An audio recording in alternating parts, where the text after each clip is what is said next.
before my Toastmasters speech. Script barely half done. I was freaking out.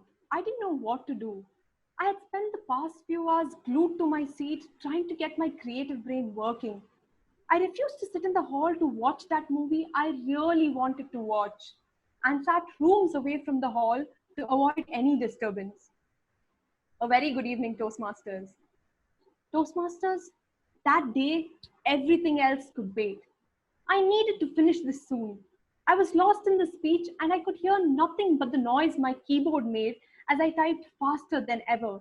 When suddenly I heard my dad scream.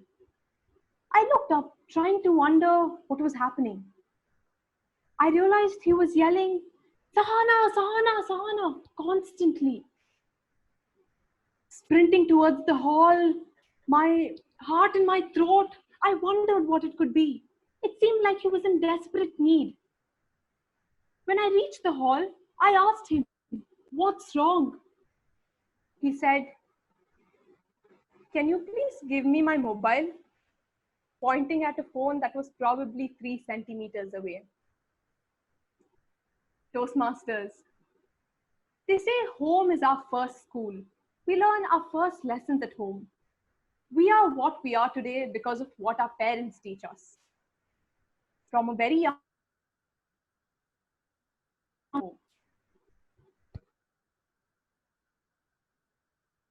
on the washroom door yelling, Sahana, get out, it's late. It's already 6:15. The bus is going out of the shower. It's all that TV's fault.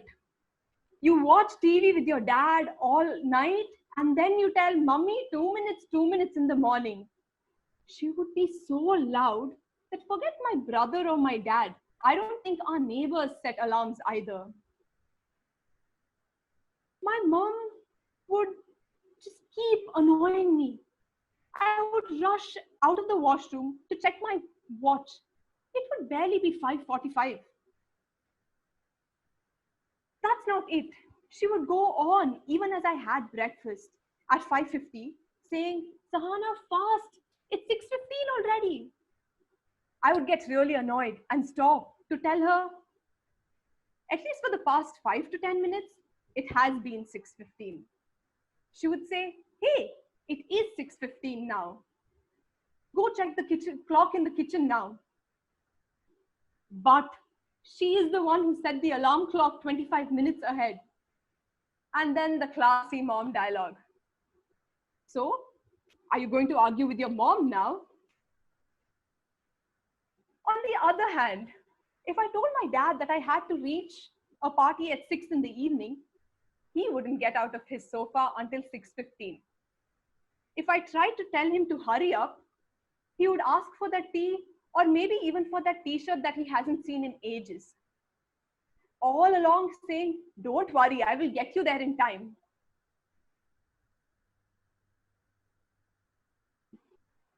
To respect difference in opinions. People have different opinions. No two people are the same.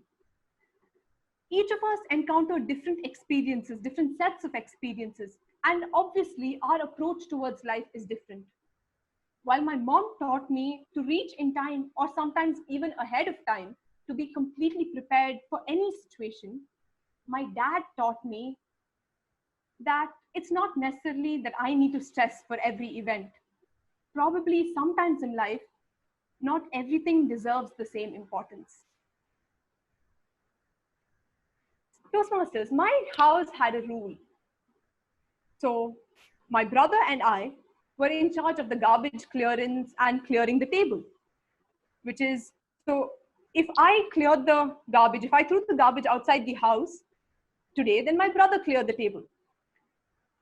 And alternatively, we would go every day. However, for every task that we forgot to do, every mistake we made, every fight we started, we were punished with 15 days of garbage clearance with additional washing the dishes. And if I asked my mom, Mom, but that's not fair, she would say, sweetheart, life is not fair. And the punishment would be extended for a month. If I told, but why, mom? She would say, because I said so. Toastmasters, I was taught my second lesson here. In life, it's not about the mistakes, it's about how we correct them that defines us. At every point in life, we are likely to make mistakes, but our willingness to correct them is what provides us an opportunity to turn failures into stepping stones.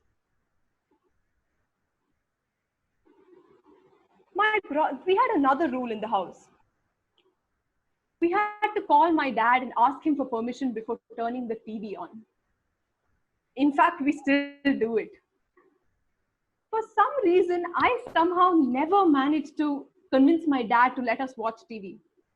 On the other hand, my brother always managed to convince him. He would call my dad and say, "You know, daddy, every day is different from the other. It is all about learning from things, doing different things every day. We finish the study quota, so it is only right that we enjoy." It was always fun to watch my brother mess with my dad and get away. But today, when I look at it, I realize my brother makes the most of his days. He has taught me to live every day like it were my last and to learn like I'm going to live forever.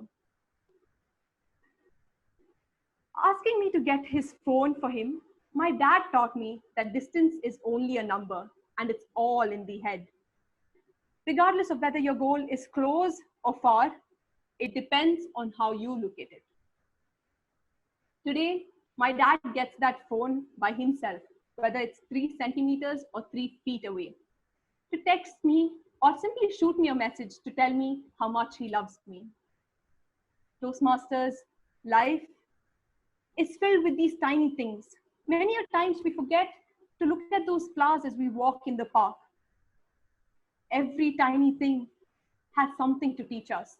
Sometimes the most necessary lessons for us are right out there, disguised as everyday activities waiting to be recognized. Recognized or wine, it is your choice. Choose wisely. Over to the Toastmaster of the day.